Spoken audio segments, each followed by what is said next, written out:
Ooh. Hey everybody, it's the Lich Hour. I'm the Lich, and this is the Apocabitch Roadshow. Hello, Apocabitch. Hi. Hello. Hello. We were supposed to start the drama sound. Why is that not showing? Yeah, we'll start. Hoi. Oh, maybe that's because... Oh, I know why. I got it. Okay. Hello, everybody. Hello. Tonight is a prelude. A little look into the world that Mao and the Muses are now portaling towards. A world that has been marked for cleansing by the AI that use the Nadomancers to do their dirty work. We're going to join a group of adventurers. I will call them for now heroes. A group of heroes who unlikely heroes. We'll say that, capital U. Unlikely heroes. Villains. Could be villains. Hey, yeah, because we'll just say adventurers then. Pi, you can join us in the it's the Roadshow goes to Mutant High or whatever. That's the Roll 20. It won't let me change the name, or at least I don't know how to change the name. Unlikely heroes, not unlikely. Yeah. What they could be unlikable. Just the U is capitalized, not heroes. Just the U. Just the U. Yes. Let me set the stage for you guys. A little bit of reading. Each one of you has 4 characters, 4 people of Aerith that none of them know each other, or maybe they do. Maybe we do. We'll find that out. But for the most part, these are all people who have, in the last few months, had this intense feeling that they're living the wrong lives. Or maybe they've, and some of them, maybe they felt like this their whole life, and maybe it's just gotten worse in the last few months because of the dreams. Each one of you has been having dreams of this alluring woman dressed in blue finery, face shrouded in shadows, who confirms what you've believed your whole life, that your true destiny has been snatched away by sinister forces. Hey, V. Become my ally, she intones in ghostly tapestry of indistinct voices, and your enemies shall become my enemies, and together we shall take back the life that was promised to you by the stars. Come and find me at the cliff. As these dreams over these last few months have continued, they just kind of pound relentlessly. Every morning it's harder and harder to actually get away from the dream. Usually dreams will go away nice and quickly, but no, these dreams, they stick around. They became more and more detached from their regular lives. Started ignoring work, finding it difficult to engage with their friends and family. They see each one of you sees themselves as the jailer in the prison of their own life. And finally, the dreams become a mandate. And all these characters just pick up and leave their homes. And almost some of them maybe in a fever dream, you start setting out to find that cliff with the lady. In some cases, some of these people got stopped by bandits, but the bandits saw the look in their eyes and decided they'd just leave the madman or madwoman alone, and can let them continue on your way. Eventually, though, you arrive, exhausted and confused, at the cliff overlooking the ocean. The scene is exactly as it appeared in your dreams, and you are suddenly grateful, as this must mean that you're not insane. There at the edge of the cliff is the woman who has haunted your dreams for months, standing behind a long table, incongruously set for a banquet here in this wild place. The woman is nearly 7 foot tall, wearing tattered finery of deepest blue, and for the first time you see her face. Somehow her head is that of a statue of a woman.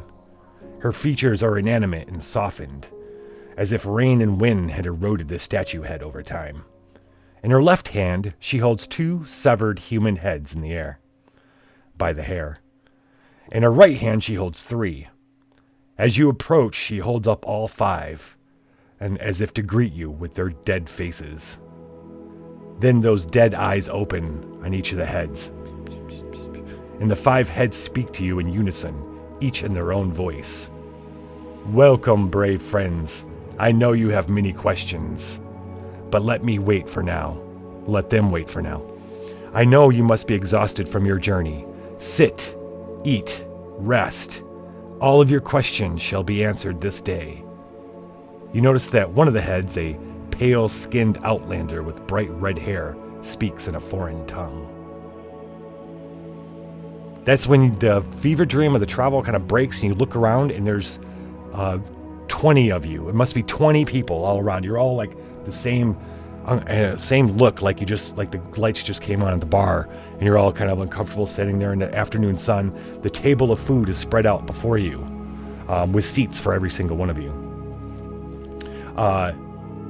Meat, bread, cheeses, vegetables, and wine.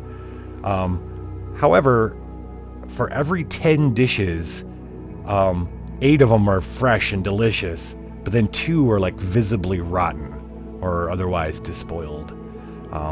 Like there's a plate of mutton crawling with maggots, and a bowl of berries is green with fungus, but right next to it is a glorious looking ham. The woman stays silent as people start approaching the table. So, what do you guys want to do? I think Karen is going to raise her hand, and then without being called on, she's going to point at some of the despoiled food and be like, what is this? The lady's stone face stays silent. Their heads do not open their mouths to speak. Can I talk to your manager? You see one of the heads opens its eye a little bit and then closes it once again. That's all your answer. Okay. And that's just where she's gonna leave that. Yeah, she's not interested. One of the heads opens as, please enjoy the feast. My characters will commence enjoying the feast, except for the moldy ones. I'm gonna eat a molded berry just to see what happens. You are? Okay. Yes. Which one of your characters eats a moldy berry? I'm gonna say it's Doug, because, he's around rotting things all the time. Doug Spade? Yeah. For those of you watching, each one of our players has 4 characters that have felt the call to visit this woman in her blue robes.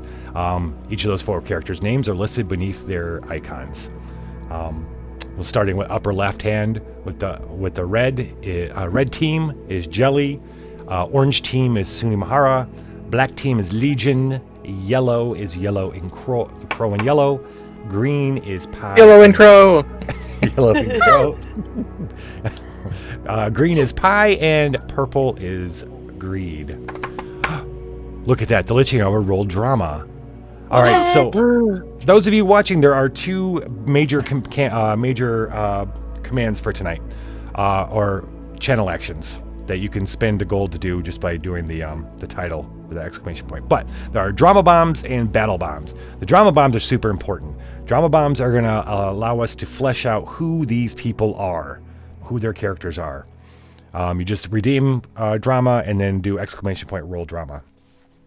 Battle is for when battle happens, and that'll be obvious when I have a little battle thing that comes up. The first drama thing that came up is a character on Pie's team is a coward. What was an instance they felt most guilty about running from? Now, Pie, you there? Yes. Okay, let's name your characters. Do you want to take names from audience and us? Why you late? What? You like Pie? Why you late? Pie, Yes. and you are asking why he's so late, and Late looks at him and says, "Why are you talking about me, man?" There's Okay. a conversation going on completely missed the entire feast with the rotten food and stuff. They're just yelling at one another. Okay, so which... Except for Late, who is currently cowering in fear. Okay. It's too many loud noises. All right, so so one of your characters is a coward, and what is the one thing that they feel the most bad about having run from? Which one of your characters is the coward? Late is the coward. Late is the coward. Okay. And what he feels bad about is, if I remember the character sheet, because I did look at them, he was also a gravedigger, one of the gravediggers, and he ran from what looked like a reanimating corpse whenever it was just body air, just leaving the body, and it twitched. Oh. He thought it was a zombie, and it was just decomposition. Did other people see him and laugh at him? Yeah. But the entire town laughed at him as he ran. Because the other gravedigger just looked and said, in the town, not all my characters, looked over and said, that's just a decomposing body, what the hell? Okay. Right on. Soon Doug pops some of the berries into his mouth, and they taste exactly how I expect, with the acrid taste of a rancid taste of spoiled berries. Do I get a little drunk off them? Like, did they ferment at all, or? Yeah, you get a tiny little buzz. Sweet. Doug gets a tiny little buzz. What about the rest of you? What do you want to do? What the rest of your character's gonna do? This is all clearly a trap. Mine are going to eat quietly. Actually, Booplesnoot probably is going to eat some of the rotten things. She does not care. Dale's gonna break out a baguette out of his backpack and just start spreading various compotes on it. Preserves. There you go.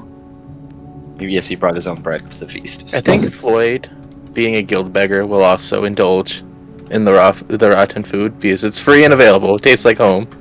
I think that Lozarad is going to just let the goose that they have just wander the table. They have a fucking goose? They do have a goose. All right, Literally in my equipment. Goose, fuck yeah. No way! I did not. No way. That was not planned. Yeah. I'm sorry. I didn't even hardly look at It's that. so stuff. when I saw it, I was just like, this person has to be chaotic now. There's no getting around it. It's a chaotic rice fire, and I'm like, yeah, okay, you can have the goose. That's great. Oh yeah, we gotta get some alignments down. So let's go through. Let's go ahead and do that. Let's introduce. So we'll start with Jelly. Jelly, introduce your first character. So my first character is Karen, who we've already kind of met. Let me edit my Karen's a If you confidence haven't, she has artist. her own blog post about all things that are bad and need to be spoken about. Absolutely. Hey, Insomnia Night. She may or may not also run a brothel or had run a brothel. But she's still a Karen. What are my alignment choices? Law, chaos, and neutral. Thank you. Okay, so Karen is going... I think law? Yeah, her law. Yeah, exactly. It's not like... Yeah. It's not like law, but it's her law. All right, you guys keep track of your alignments. Yeah. Yeah. Gideon is a Miller. He's going to be neutral. Okay, he's so very- Gideon is the Miller Baker. Yes. Let's see. So Karen's a confidence artist. Got a quality cloak and a candle on her. Okay. Oh, Lucky sign yep. is the broken star. All right, cool. Then Gideon is a Miller Baker. He's got some flour. Good. Yep. He survived the plague as lucky sign and magical healing plus. Oh, it sucks. Okay, so who's your halfling vagrant? Simone. That's Simone. She is going to be... She's a halfling vagrant. Hey, GM Jerry, I'm- what's up? I'm going to go ahead and say she's also chaos, and that's... You don't spell chaos with a W. I don't know why I tried to. You could. You should. Do Does it. it That's- work? You're your own I god. mean, honestly, that's chaos. So CHA. Yeah, it is. Yeah. Chawas. There we We do go. need drama, V. Liger. Yes. She also survived the plague. She's got a club, a begging bowl, and a chain. And then we've got House. we've got Booplesnoot, who is A radish farmer, and also has a goose. also has a goose. What? Yeah, there's two So many gooses. gooses. I think our geese are probably talking to each other. Okay, I like that. Booplesnoot has a pitchfork, a water skin. She had previously been struck by lightning. And then a point that I'd like to make just as a character choice is that she has a cloak on with a very deep hood, so you cannot see her face. Okay. Oh. Okay. All right, we're gonna go over to Suni, but first, as we get to know your character, Suni, one of your characters is scared of animals, and what happened to make him this way. So as we're going through, here we go. Yeah. All right. Well, I'll say it now so I don't forget. I'm going to say that Maddie Avis is afraid of whales because there was a white one once that ate his ship. Oh. That's why he stays on the dock. Okay. So Maddie Avis is a dock worker. Yes. Yeah, it's got Yeah, one he's, late RPG book. What the hell? Yeah. Yeah. I don't even know what the fuck that's supposed to mean. But here we are. I can tell you a story, guys. You got a pole. Get +1 of that with strength +1. Nice. Hey, man, don't talk about my small stack and Okay, pole. that's just that's just too early in the game for that. Okay. I think I'll put him on chaos because he used to be a pirate. Oh. Yeah. Okay. Yeah. So he's okay. So he's the one that's scared of white whales. Yes. Okay. Scared of whales in general, just specifically white ones he will be terrified of. Then I have Shim Pickett, who is my locksmith. I'm gonna go with neutral because he really just doesn't care. He's like, hey, there's a lock, I'm gonna open it. Okay. And he's not very strong, which is why he's like, I'll try and finesse some things and maybe I can scrape by. He's got a 3 for strength, so he not too strong. No. He's not very fast either, but he's a little dexterous, you know. So I'd say he's not even very intelligent either. That's a terrible character. No. He does have 11 luck. No. Though. He's not doing very well in life. Let's just say that. Yeah, he's very gullible too. Like people will be like, "Yeah, this is my house. Can you open that door for me?" Be like, "Hell yeah, man! I'll get that for you." He's like, "Oh yeah, this chest over here. I lost the key to that. Can you help me out, bro?" And I'm like, "Yeah, sure." And then I turn to find out that they're just there to rob things, and I'm an accomplice now. So. Oh, he's got some rope. 50 foot of Yeah. rope. That's fucking useful. Yeah. All right, and then so you Doug Spade's a ditch digger. He is. He was born into a long line of ditch diggers. He tried to dabble in grave digging, but you know, like being out in cemeteries creeped the fuck out. So he's sticking to digging ditches Sticking to and digging. burning through the witches. He was raised by wolves. Got some Yep. fine dirt. Bag of fine dirt. I got a jar of dirt. Don't fucking Why start. do you carry fine dirt? I just said don't start. Okay. It's very sentimental. It's a piece of home. It's the first mound I ever dug. Oh, okay. Is it? It's was very to fine dirt. bury your mother? It's your mother's burial dirt. I don't think I ever really knew my mom because I was raised by wolves. Oh, I mean, I guess Was it your my wolf mother wolf, mom's ashes? I guess. my wolf Yeah, mommy. Is it Yeah. your wolf mom dirt? No, she's my water skin. My wolf mom dirt. Wolf mom Jesus. dirt. Yeah, That's a what fucking Dark did. band name. Mm-hmm. Wolf I'm glad mom you dirt. got that, Jelly.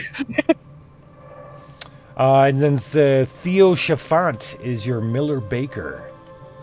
Yes, Ooh, he's pretty good stats he's there. he's a very proper Frenchman. He knows what is best and how to make the best of anything baked, Ditch digger's got a water skin. including himself. The Miller Baker also got a little bit of flour. Got a flask of oil. Okay. All I need is some eggs, and I'm making pasta. Whoa.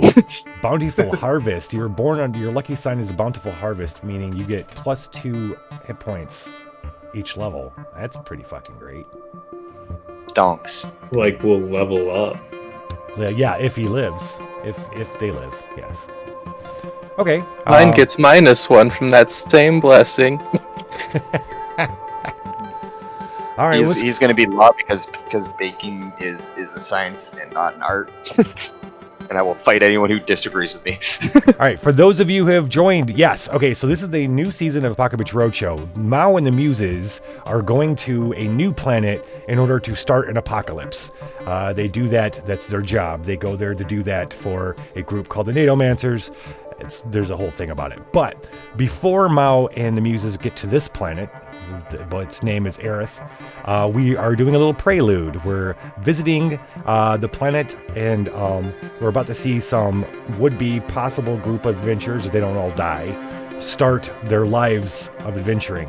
And then they will be our players will play them, and then bounce between them and Mao and the Muses as we get deeper into the season. Hey, Zump. Wait a minute.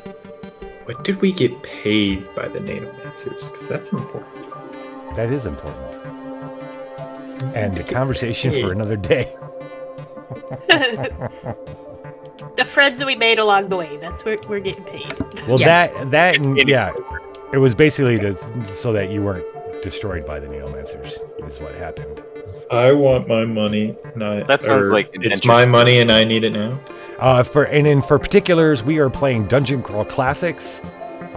This is and then we're playing what's called a funnel. Everybody here has 0 level characters. We're about to go on an adventure that they have no right, they should never be allowed on, and then lots of them are probably going to die. And hopefully they'll end up with 1 each, 1 or 2. Not approved. You get paid. Yeah, you get paid in mac and Cheetos. Hell yeah. All right, we're gonna kick it over to Legion. Looks like a character on Legion's team thinks that someone from a different team looks just like one of their siblings. Okay, so we'll go through introducing, and then you get to name somebody from the other teams. When I say team, it's everybody. Yeah.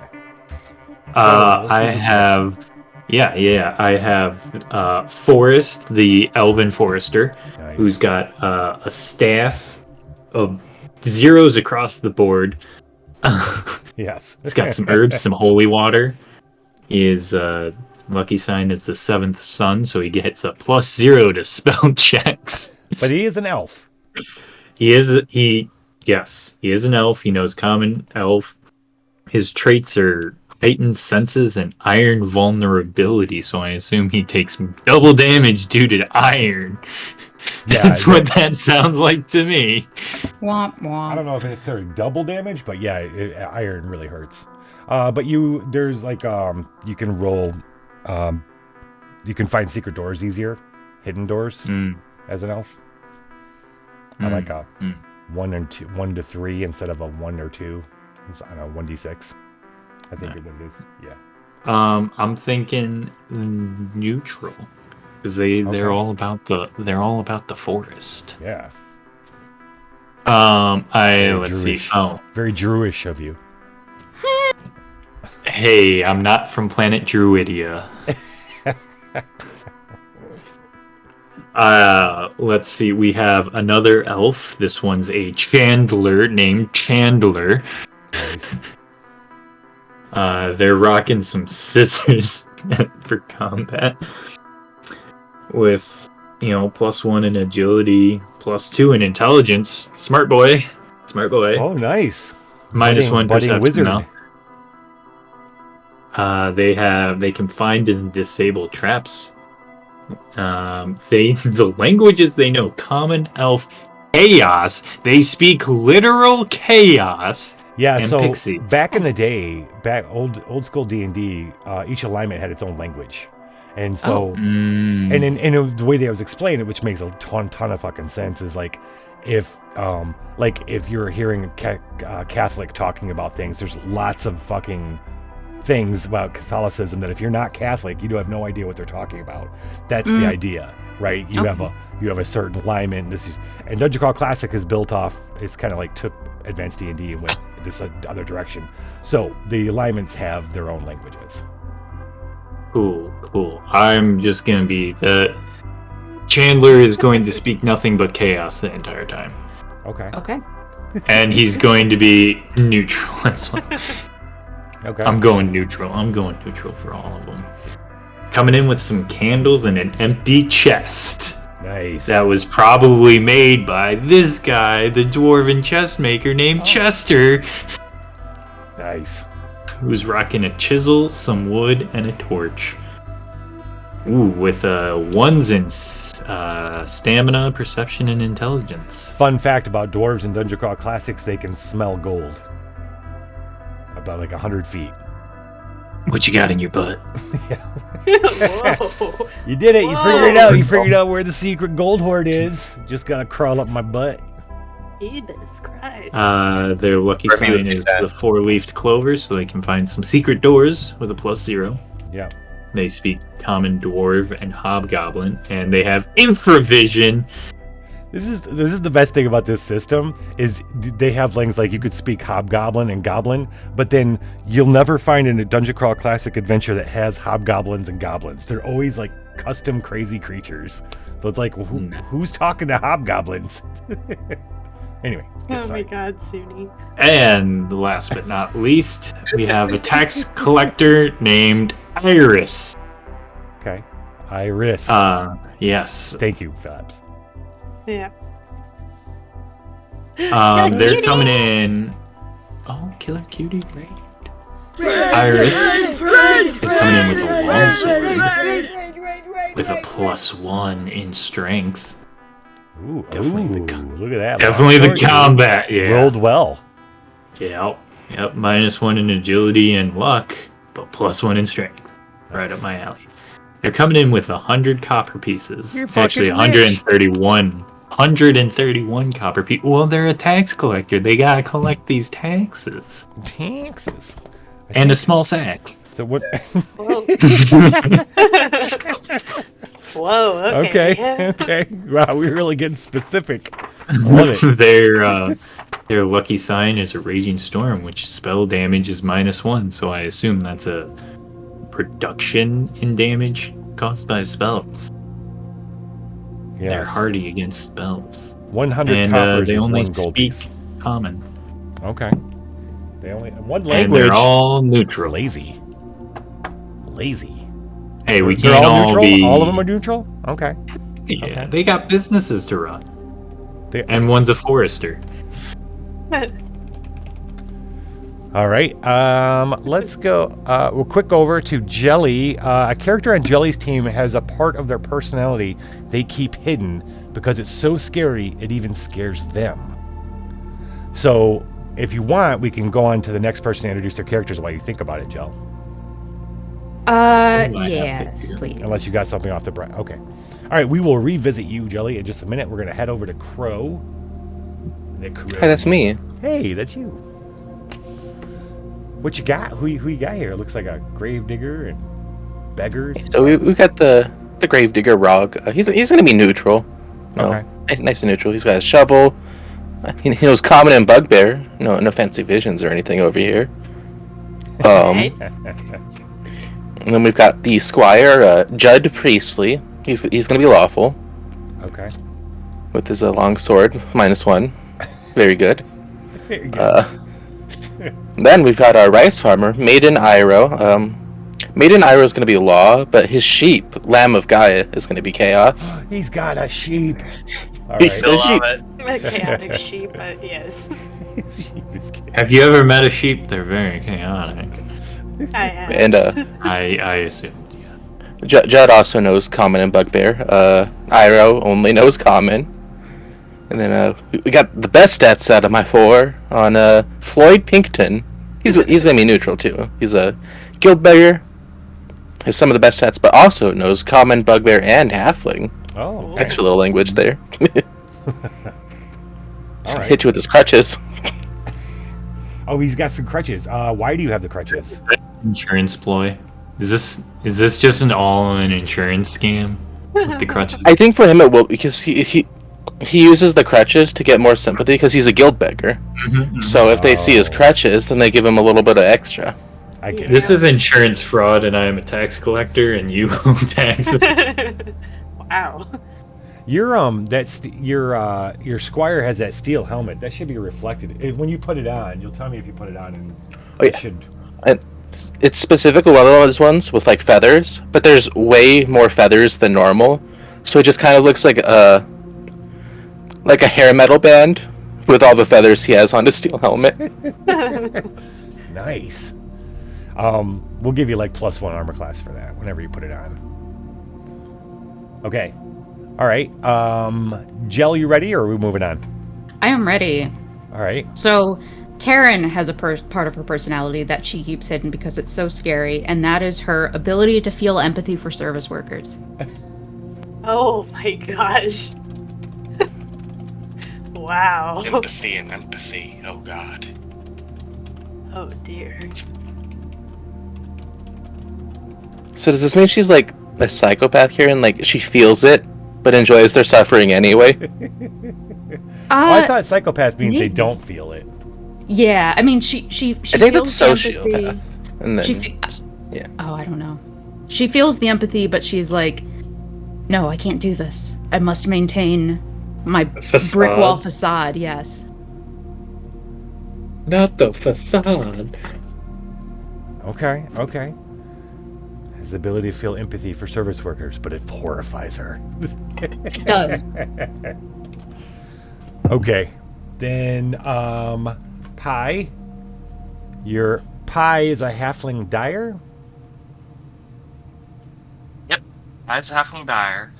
Y is the dwarven mushroom farmer. U is the halfling dyer. And Late is the gravedigger.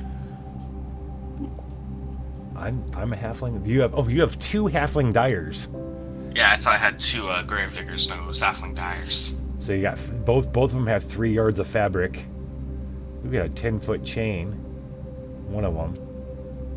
Let's see, some holy water with the gravedigger. That's smart.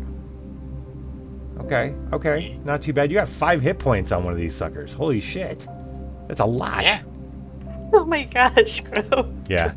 I actually made it so that there will be less likely that you'd have a sheet of all ones, but that's not uncommon. You just 1 hit point on all of them. It's okay, I got a 5 too. I have 3s across the board. A character on Greed's team. Oh, we're coming over to you, Greed. Yeah, do you have anything else you want to add, Pi? I was gonna give the alignments for them all. Oh yeah, let's do it. Backstory. Let's do it. Okay, yeah, go for it. Pi, the halfling dyer, is a halfling dyer, of course, obvious. But what they do and how they dye it, because their lucky son is born on the battlefield, is they actually go to multiple battlefields, right? And they only use red dye for all their stuff. Is it made from blood? Yes. Okay. Pie's scary. All right. Why? What alignment? They are chaotic neutral. Okay. Well, it's just chaos. It's law, chaos, or neutral. No. Yeah. No subs. You don't want. They're just pure chaos. Okay. Pure chaos. That sounds about right. If you're out on the battlefield collecting blood in order to use in dying, yeah, that's pretty chaotic. I don't even think it works, but sure. Yeah, I know, right? Crow, I always love that. It'd be a dire halfling. Wouldn't that just be a human? All right, No, sorry. that would still be a dire halfling. You racist. Sorry, Pi, go ahead. Who's Why why? the dwarven Why is the dwarven mushroom farmer? You don't need to know what shrooms they give out and that make. You don't need to know. All right. Even though I don't have this as a thing, one of their customers is I believe it was the I'm horrible at stuff. Was it Doug Spade who was the guy who was Hi, motherfucker? Or was that Maddie? Wait, hi, motherfucker? Wait, ask They that bake- again? Oh, Theo. Theo Chafton bakes. And he also gets bake. Oh, okay. I was gonna make a joke saying that that's some of the people they sell to is around Theo, but not Theo himself, unless he wants to buy from why. Okay. Why? And His then lucky his lucky sign is the Guardian Angel. Saving throws to escape traps is a +1. Yep. It's like the only. Well, he's got +1 luck. He's got 13 luck. And Favison? What's that? The what? Dwarven ability in. Oh, infravision. Yeah, so you can see in the dark. Oh, all He's my a characters. dwarf. Well, all but one of them have that ability. Yeah. My other halfling dire, you. Oh, the dwarven one, he's neutral. The other halfling dire, he's a pack hunter, so he goes out on the battlefield and scavenges his fabric. He doesn't dye it in the blood of the fallen. He Okay. doesn't do that. He thinks that's retarded. Oh. Sorry. He doesn't agree with that. He thinks it's the dumbest thing in the world. You could scavenge the fabric instead. Right. He is lawful. And then Okay. my gravedigger, who's a coward. Wait. There's a reason why there's a question mark on that name. Because he doesn't even remember his name half the time.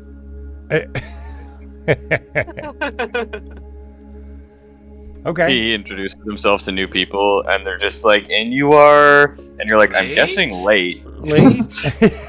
Yeah. Okay. All right. Late. The gravedigger also speaks ogre, in case you guys run into ogres or into swamps. I'm very common with my vernacular. Oh yeah. Forgot Legion. One of your characters thinks that someone from a different team looks like one of their siblings. Who is it? And is that good or bad? Chandler thinks that Judd Priestley, definitely their sibling, and that's kind of a bad thing because like there's a falling out of the family, and that's why Chandler runs his Chandler shop, which I don't know what a Chandler is. By themselves. Candles. Well, it's They no make longer candles. a family. It's no They make longer a candles. family business. Oh, that's. Was Chandler like an elf, or were they a dwarf? I remember you had elves and dwarves over there. It was an elf. Oh my gosh. Chandler is an elf. Nice. Judd looks like an elf. Oh, this is interesting. Okay. Hey, maybe there were. Well, maybe he just looks like a human version of his brother, right? Because he knows it's not his brother. It just looks a lot like him. Well, you know, since Judd does have the steel helmet, how do we know he's not an elf? Oh, that's true. He's hiding.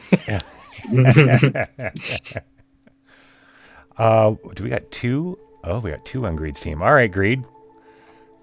You're last up. We got 2 prompts for you, but we'll cover the prompts after we get introduced to your characters. So, who you got? Yes, I've got a lawful rope maker named Fashma, and they are wielding a knife.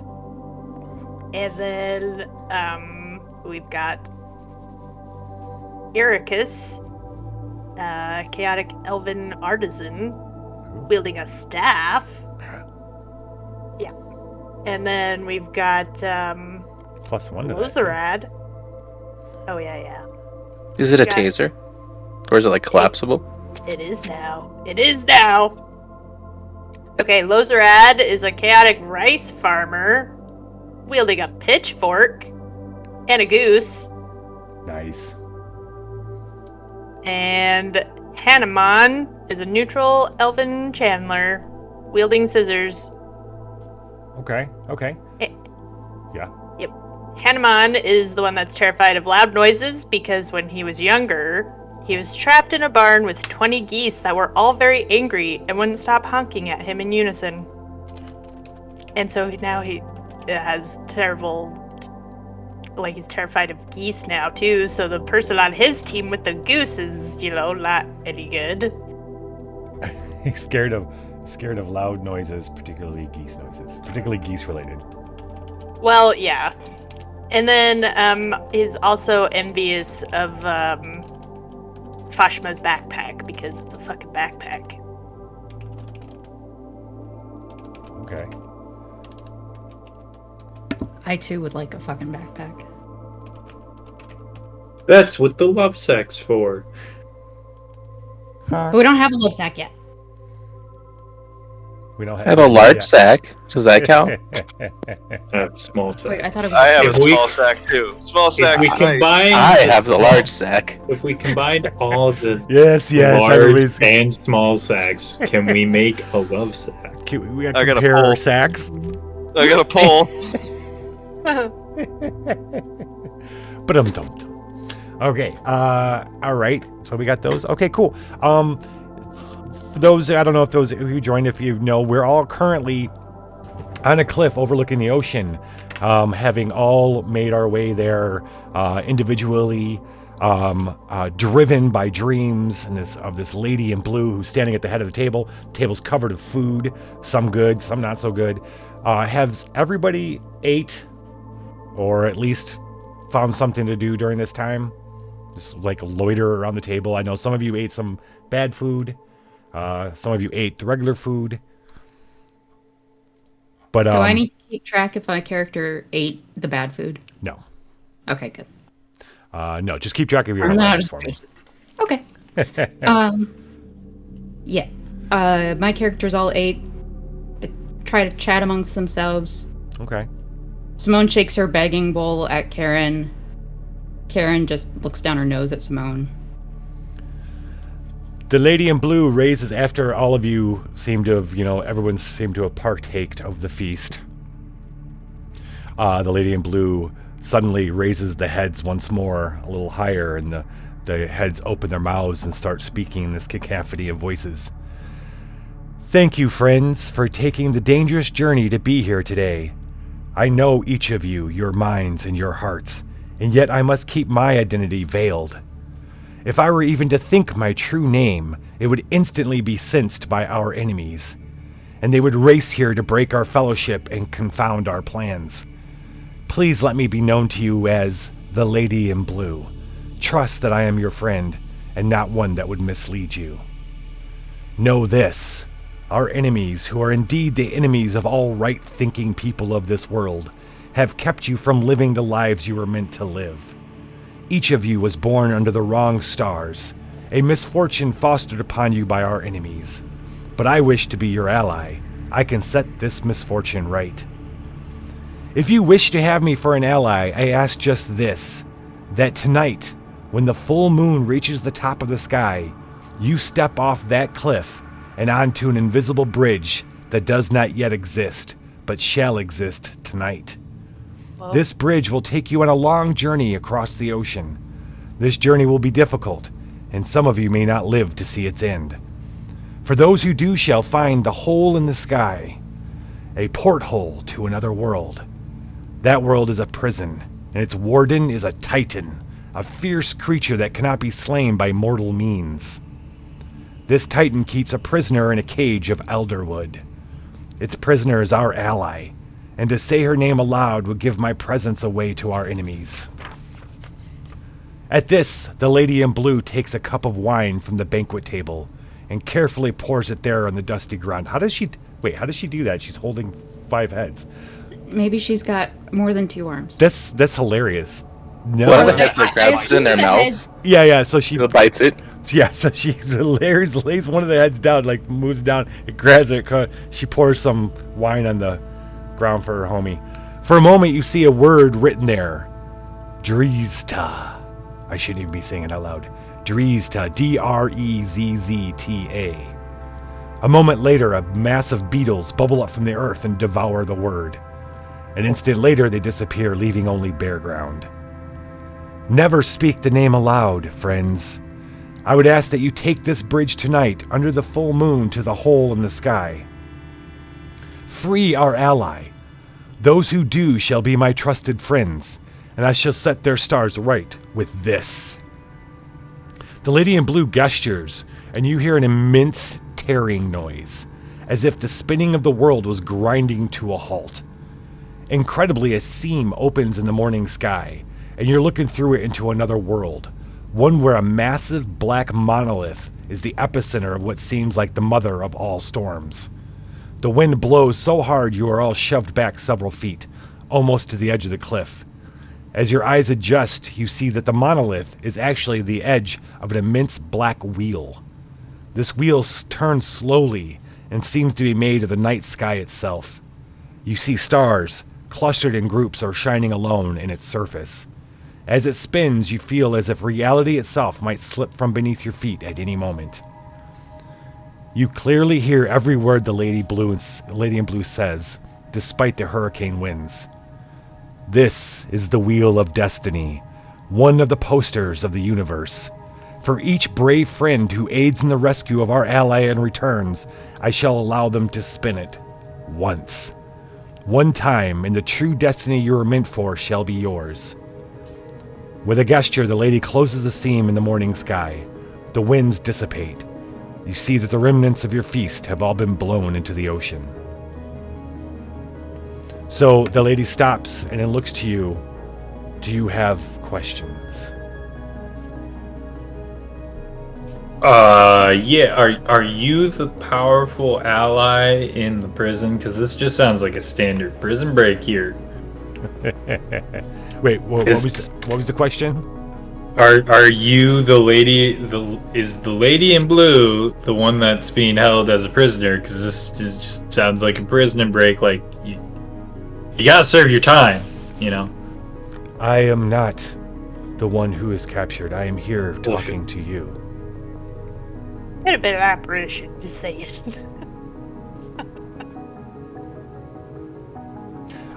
So this one dude gets up, big burly dude with bald head and but raggedy gray hair coming up from the sides.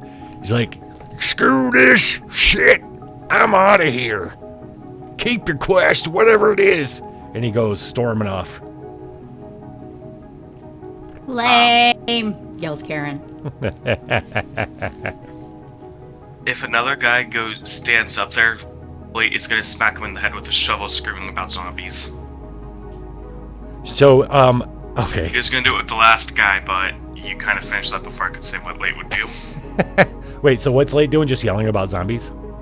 No, Late has a shovel, and actually I'm gonna use it. The guy who's walking away, the frizzy-haired guy, Yeah. who said screw this quest and you're bullcrap basically, Late is gonna smack him in the head with a shovel, screaming that they're a zombie. Zombie! Alright, okay, so that's crazy. So Late's gonna yell and run at the guy and hit him with the shovel. A sick thud. The guy goes flying to the ground and twitching there. Does anybody else do anything? Late is still hitting him, screaming about him being a zombie. Oh, I'm gonna slowly start pulling out my rope. Chim's just gonna try and tie him down to let him have a timeout. You're getting a little too happy with that shovel, my friend. You're gonna grab him with the rope. Yep. Is anybody gonna help him? Gideon will help. Okay. You walk over to Late and try to hold his arms down. My guy's not very strong, so. Neither's mine, but we're gonna give it a shot. I think Pi might be strong. Who's my strongest character? Pi is my strongest character, so Pi is able to easily overpower Late. Roll for contested strength. Roll against yourself. Okay.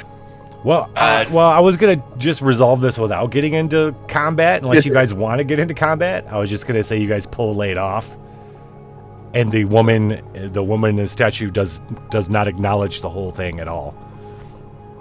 Interesting. Robot. I don't know what Brand that new is. Toyota Corolla. I need to watch that skit. I haven't Veils watched that. of reality.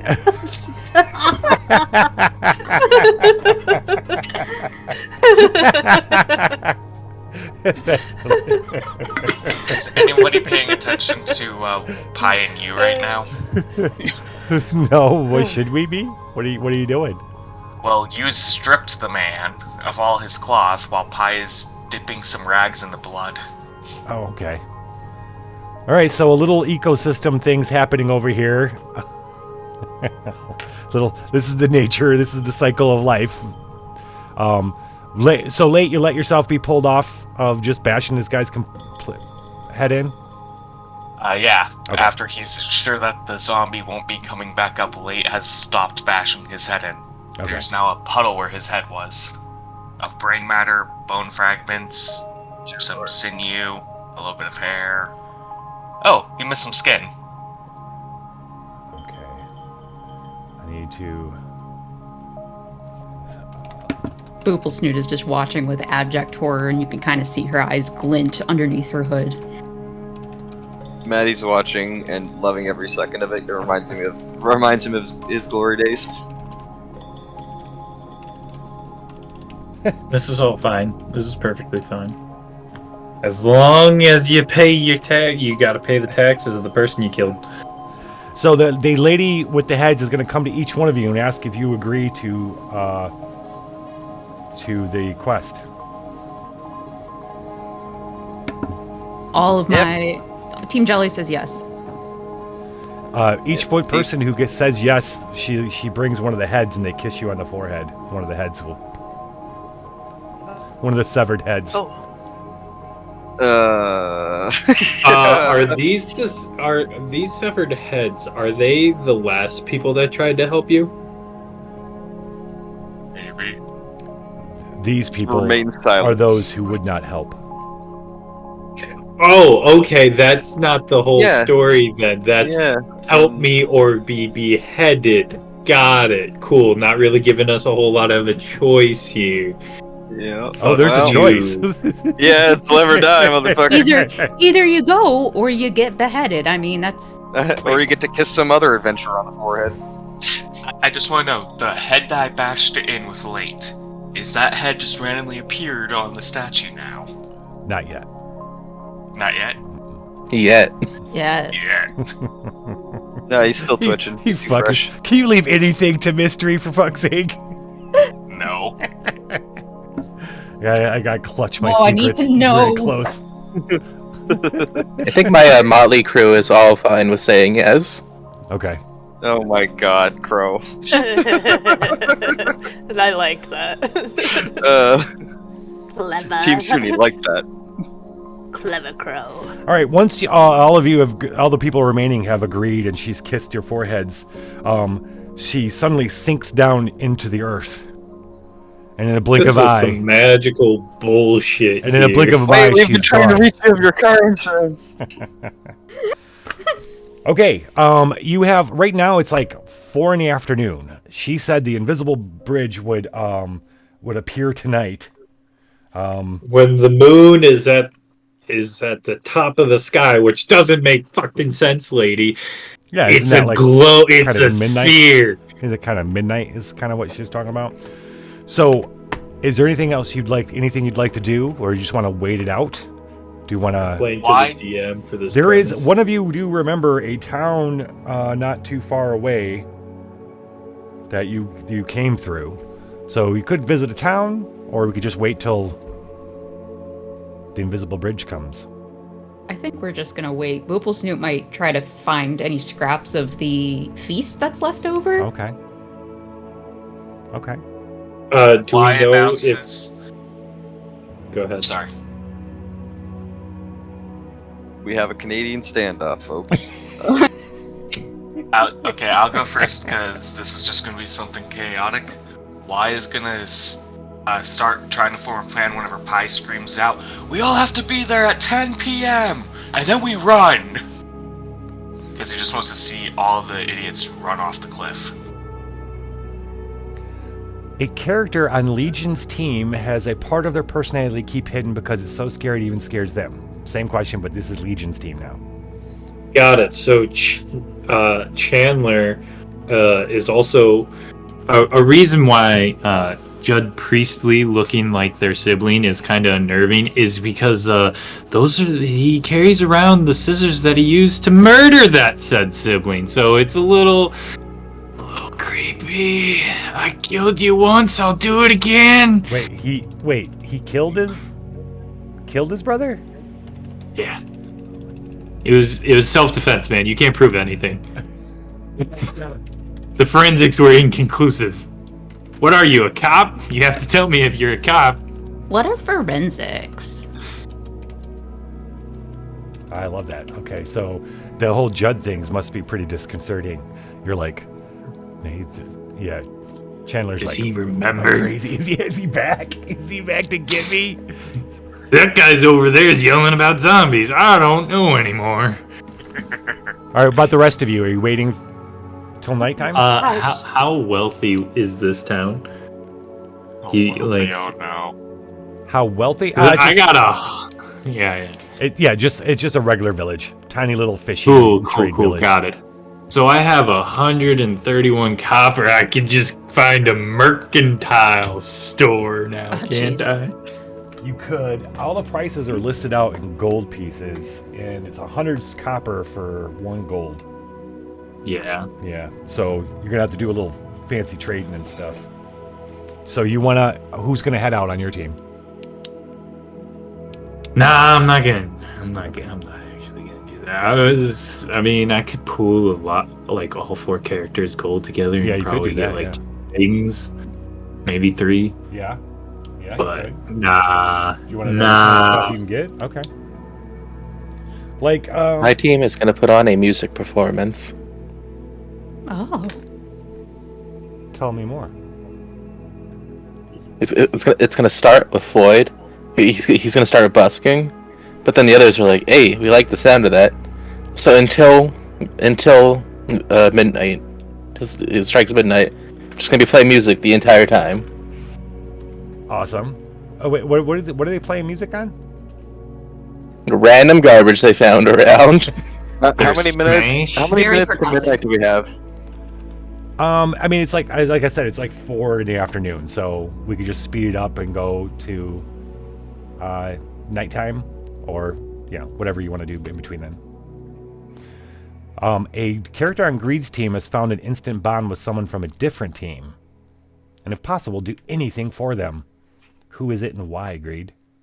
Yeah, so Ericus has found an instant bond with Karen because Ericus can speak law and has noticed that Karen has their own law and can, they can talk and bond over that law.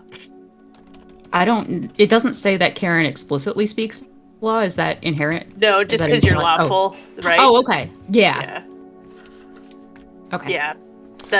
You speak the alignment language that you are. Always. It's just okay. Yeah. So if you speak if it's listed, that means that you aren't that alignment, right? Okay. Or you could be, and it's just listed that you could be, but it's assumed that a law character speaks law. Okay. Okay. So yeah, they bond now we're just assuming Karen things. law. Shush. Fantastic. All right. We're gonna go to nighttime. How many people did Pi To our convince to dreams? run off the cliff? All right, we spend the rest of the day maybe laying around, thinking about going to the village, deciding not to, maybe taking short naps, little naps, waking up when the moon hits your eye like a big pizza pie. We're going to go to our break, and when we get back, you guys are going to try to find an invisible bridge. Okay. Good luck. Fantastic. We got a bunch of new stuff coming up on the dream, so check it out.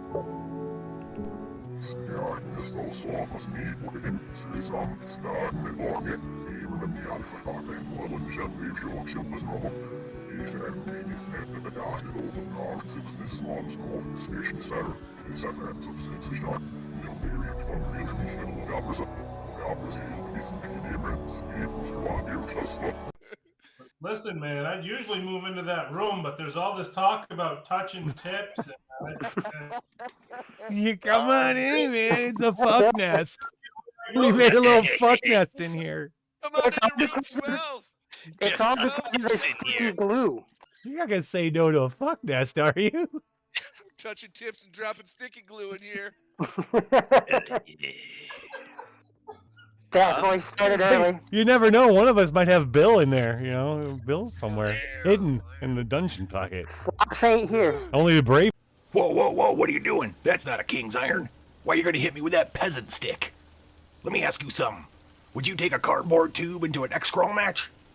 No. The answer is no. If you're not using a king's iron, you're not giving your balls the royal treatment.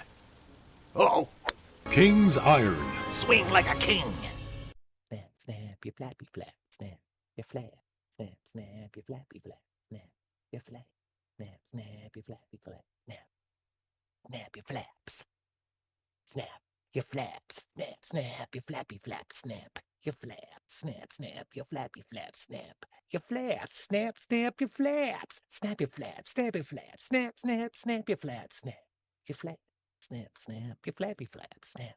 Your flaps, snap, snap, your snappy flaps, snappy, snappy, snappy on the flappy. Snap, the flaps, snap, snap, the flappy flap, snap, the flaps. Come on, snap the flaps.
Fantasy is high, but the prices are whoa, wait, quest more. Goblets to detect poison, 4-pack, $25.99. Lower. All right, $15.99. Yes. Cloaks with invisibility, disappearing off the shelves at $69.99. Lower. We can't go any lower. Lower. Fine, 2-pack, $59.99. Oh yeah. Magic Taco weapons, low as $199.99. Lower! Fine, $149.99. Lower. All right, $129 and I'll throw in a spare. Fuck yeah! You roll high while we roll low, and quest more. You gotta diversify in this world. Then I'm gonna go global. Humans, tasty, right? Good eatings. But too many of them think they're Rick Grimes, coming at us zombies all hacking with their samurai swords. It's bullshit. But you know what these humans really hate? Their own urine. Yep. Especially if you get in their eyes. Or their mouth. Oh, they hate that. Introducing Normie Begone. Turns out, if you spray them with their own piss, they stay away. Oh, here comes a Normie now. I'm totally Daryl. Bad Normie. Gone. What is this? Oh, gross. What is this? Is this urine? Normie Begone by Zombo.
No one would guess this is where the treasure is buried. Pookie's mom was the treasure all along. Goddamn right. The place marked with an X on the map. Goddamn right. I'm just, yeah, exactly, someone Jelly. clip It this? do be like that.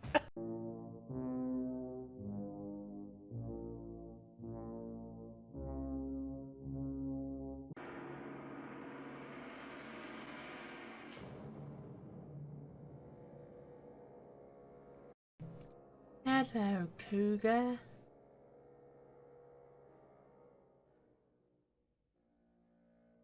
Come hunt with us, Cougar bitch.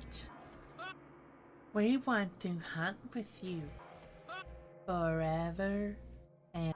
Oh, shit!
Baguette.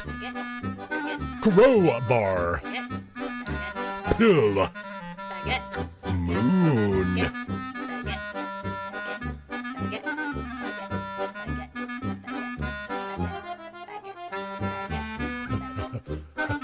Pill.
Baguette.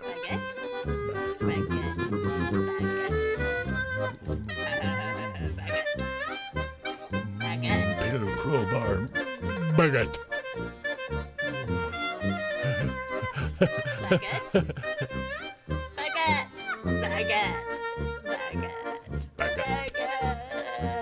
Pill.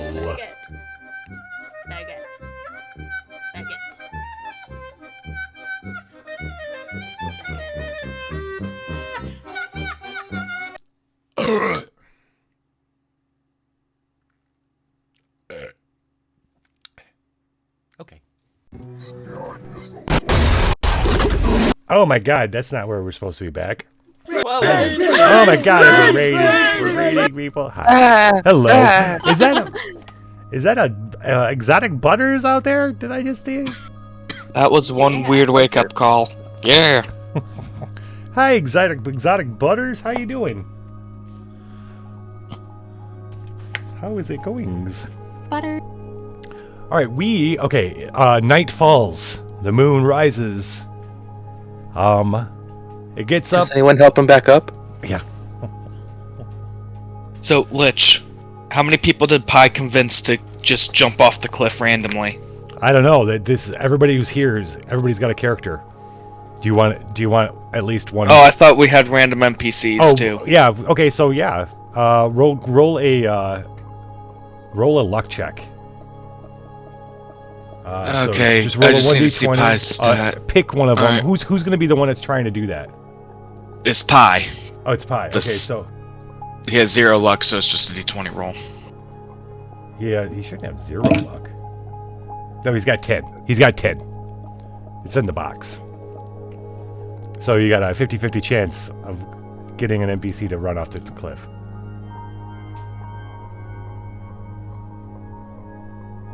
I think I did that right. Could be wrong. Probably, yeah. What'd you do? The roll 20 doesn't say anything. Yeah. There he goes. There we go. There it is. 18. You were not lucky enough to convince anybody to jump off the cliff. Damn. The one time I wanted to roll the opposite end, I guess. All right, you guys got to tell me how you're tackling this. The invisible bridge is supposed to appear when the moon reaches the zenith. Well, Crow had a really good point in the fact that we have several farm animals with us. Oh, yeah. Okay. I think I got a rope. The question is, are you willing to sacrifice your goose potentially? I got a rope. fly. The goose can fly. That's a really good Forrest will take his staff and he will poke around over the cliff to see if he can find an invisible bridge. Okay. Okay. So you're just gonna keep doing that as the moon gets closer to the zenith? Yeah. Okay. I have a pound of flour. I could just poof this whole bridge so we Yeah, I can was see just- it. I was just thinking I could just throw my clay at it, see what happens. I just dust it like I'm rolling out a nice loaf of bread. Okay. So as which one's doing it? Forrest, Chandler, Chester, or Iris? Forrest. So as Forrest is going around, at some point, just as she said, when the moon hits its zenith, you go down with your staff and you hit something solid, even though it looks like nothing's there. You thunk, thunk. Well, that's concerning. Now, how are you going to use these other cool ice ways to figure out the rest of the bridge? Oh, don't we have to walk across an entire ocean? Yes. How big is this ocean? All right, you just put your staff out and like a foot out of the cliff, and you hit something solid. That's all you know right now. Oh, it could be twisty turny. Well, I know Maddie's terrified because he has to walk over the ocean. So these geese we have, are they sentient? No. Okay. They're just, Enough. they're just- I mean, they might be smart. you They're ask? geese. They're Geese just are geese. Did you ask? Okay. Did you ask? It seems like that'd be the first thing. Are you sentient? I think throwing the goose out is a fucking fantastic idea, and so is the flower. Like, what awesome ways to use. Because here's the thing: you throw the goose out, and it's gonna fly or land on something, right? If it doesn't land on something, it's gonna fly. So. Yeah. So Boople Snoot's gonna pick up the goose that she's got, Okay. waddle over, and toss the goose. And in the general direction that Forrest kind of was at. yeah. So the goose goes out, wants to fly for a second, falls a little bit, and then lands on something. Looks back at you, is kind of confused. Does this kind of like thing with its wings. It's looking around, then just kind of goes to pecking at the thing. But you threw it out. It's good 3 or 4 feet out from exactly where Forrest is, and it seems to be sitting on something invisible. Okay.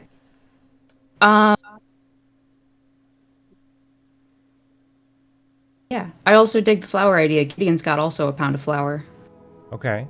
You're gonna spread the flour out a bit. Yeah. So using the flour, what I'll do is using the flour is a good way to figure out the general shape of this thing and direction, right? I'd say if you guys are willing to if you guys are willing to spend all your flour, I will tell you how big this is. Yes. All of my flour. I don't know. I'll spend half of my flour. If we spend half and half, does that equal a whole? You're so right, Holy Flaps. All right, let's be frugal. You're right. You're about to be walking over the ocean on a bridge.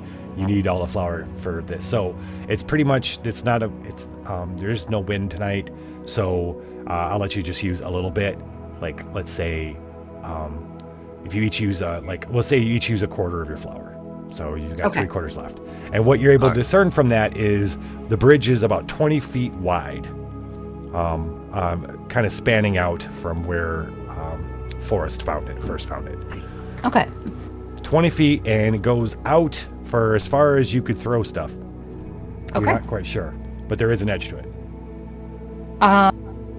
Yeah, what I recommend we do then is maybe all get into a straight line, and somebody goes out front and tries to what is the name Flour of it. those sticks? We can flour it or Stick it. yeah. Walking That's stick? what I say. Stick. Yeah, like a walking stick that For blind people? yeah. Well, Name for it. But yeah, we just sort of feel our way down, and then if it stops going forward at any point, we can reflower it. Just to see what direction it goes. Okay. Does that make sense? Okay. Yeah. Yeah. Yeah. So, what's the plan? Is somebody always gonna be in front, making sure there's bridge in front of you, and it's not twisting and turning? Yeah. So I think the plan was Forrest goes first with his staff to kind of just get a general idea, and then we flour it when it doesn't go into a straight line. Yeah. Flour Or the if corners. or if there's some sort of Edge. curve or Yeah. Once you stop feeling bridge in front of you, we're like, okay, it probably turned, and then at that point we can reflower it a little bit to see which direction it goes. Yep, magic invisible bridges are quite the Mobius strip. Mm-hmm. So, so you slowly. Okay, so with Forrest leading the group with the staff, making sure there's always stuff in front. How else is this whole train gonna go? Who's the first one to step on the bridge? Forrest will. Okay. He's brave, I think. Team Jelly can go next because we've got. He's got Flower. heightened senses. Forrest, is your whole team gonna be up in front? No. Okay. So. All of my team is. Yeah. How are you guys going to do this? It is 20 feet across, so you could go side by side if you wanted to without too much worry. But you don't have anybody on the sides making sure. Yeah. I was gonna say I think we should all go in a straight, like a single file line. Okay. We're going to do this. Yeah, because the path could be more narrow than we know. Yeah. Mm-hmm. Right. Could suddenly narrow. All right, so who's going to come in after Jelly's team? Well, Yeah. Okay. And then I. there isn't an I with you. There's a you. I said pie. I know. Oh. Well, I thought you said I, but it doesn't matter. I was still messing around. Who's after Right, that? fair enough. You? You? Yeah, exactly. Pie and Y are Third carrying late, place. and you is behind them, confused as hell. There's a who's on first thing going on here. Yep. Yeah. Rog and Judd will go after that. Okay. Are you going to split your team up? Yeah, because I think that Iroh's gonna be near the last, because Lamb of Gaia is gonna have to like push him on, and Pink is gonna Floyd's gonna help make sure he doesn't fall off, because he's a little scared, and the sheep's just kind of pushing him onto the bridge at like the end. Okay. So you want to bring up the rear? oh, Yeah. Suni, Yeah. you guys Hi. here? Hi. Yeah. I also have a character who does not want to get on the bridge. Maddie is trying not to cross because he is seeing open air and ocean below him, and he's afraid there's whales down there. Solid. So is he going to turn around and leave? No, he's not going to turn around because everyone's gonna drag him behind them. So he will be, I guess, not directly last, but he's going to be right at the back of the party. Okay. They have taken his rope, or they've taken the rope and tied it to the other two players, and they're like, "We're all connected. You're coming with us. Fuck off." Oh, how many people are connected by ropes? Just your guys? Yeah, just mine. Okay, you guys are all connected. Let's remember that you're all connected by rope. It's important. Oh, I hate this already. I made a terrible decision. And then Legion, where's the rest of yours? Chester, Chandler, and Iris are, I would say, somewhere around Suni's team. Because Chandler has to keep an eye on Judd Priestley. Judd Priestley cannot be behind Chandler. Oh, I see. Okay. Doesn't trust a corpse behind him. Oh my gosh. You guys slowly start once Forrest takes a step and starts walking. Everybody else, the brave ones, start going in single file line. You all start going off onto the invisible bridge. About 4 hours in, you finally start leaving. You don't see the cliff anymore, which is a little disconcerting because it's their last bit of land. Because below you, you're like 60. You're like a mile above the ocean because the bridge is going up. You're not a mile yet. You're not a mile yet. You're pretty. It's far. It's like 300 or 400 feet right now. It's slowly going up, and the We're dawn. on an incline. Yeah, exactly. Dawn comes, beautiful, and before you know it, the cliffs have disappeared, and you are in the middle of the sky, hundreds of feet above the ocean, going straight. And so far, the bridge has been straight. Its gentle rises to a height of a half a mile. It's a half a mile over the ocean. The air it's sunny, but it's cold. Land's completely Anybody out of else weirded out that the bridge shows up at, when the sun is directly overhead or the moon is directly ahead, and Oh my gosh. now the moon's gone, the sun's out, but the bridge is, we're still walking on it. Magic. Wow, It's magic. it loves me. It loves me. Look at that. It's magic. Gotta drop off. So we got a couple things for Greed. Sex starved. Someone on Greed's team thinks that someone on a different name looks like one of their siblings who is good or bad, and one of your people is sex starved. Could be the same person or not. And has picked someone from a different team to attempt to seduce. Hopefully that's not the same person. Yeah. Because then that gets You look like my sister. You look like my stepsister. What's up? No. Okay, don't give me ideas because now it's happening. Oh no. Okay, hold on. Do you want to think about it? You can think about it. Yes, yep. So, this is the first day. The first day is just walking and walking and walking. The first night goes by. It's cold, but not too bad. You guys don't, you huddle together the best you can when you decide to stop and sleep. But it's still just you and half a mile down the ocean. Did anybody else come with us? Yeah, is there another NPC? There's no other NPCs. It's just you guys. Oh, wow. So we're just the cool guys. Yeah. We're the cool people. I mean, I was there's hoping for some 24 food. of you. It's kind of quite a big. Yeah, you guys. Some of you might be a little hungry. Did you take food with you? Did you take food off the table? Let's assume maybe some of you filled, like, say, the empty chests you have in your small sacks with food from the table. Being It's a an guild adequately beggar, sized sack, okay? being a guild beggar, I think Floyd would have stuffed his large sack full of food. People try to with their pockets. None of my people have any sort of vessels for holding things in, except for Simone's begging bowl, but that is gross. We'll say you guys had enough. We're not going to make starvation a thing here. Thank you.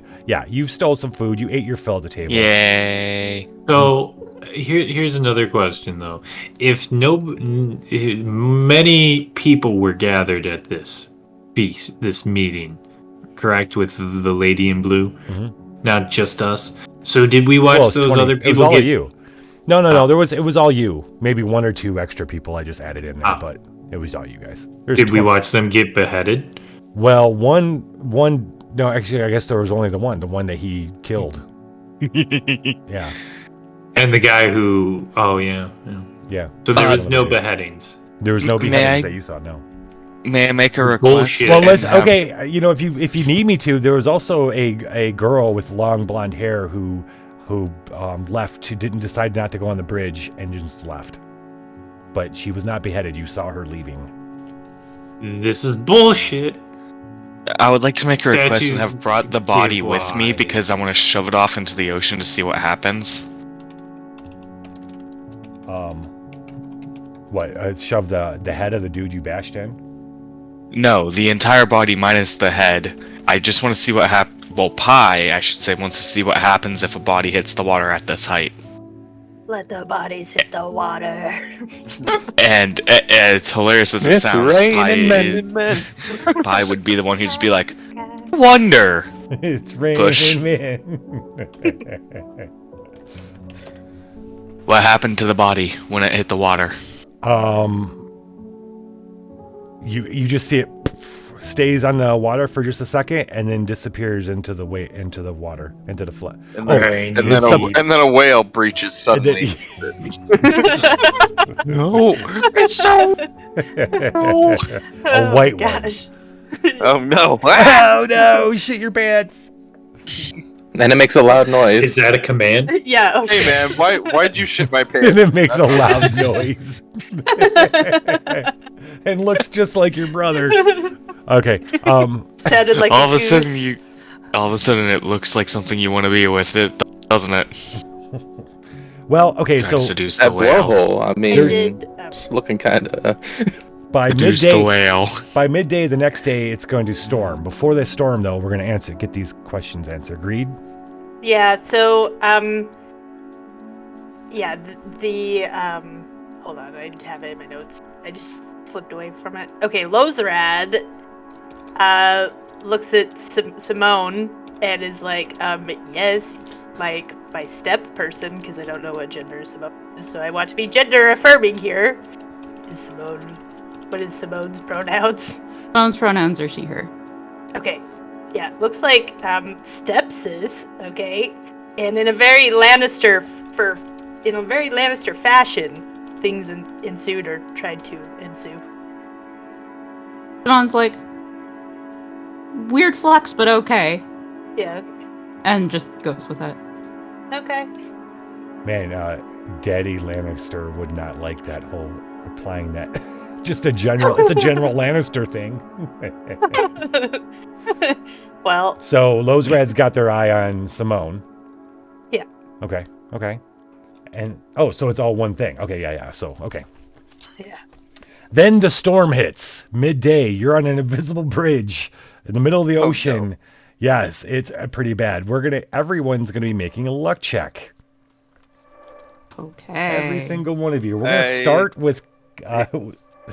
Yes.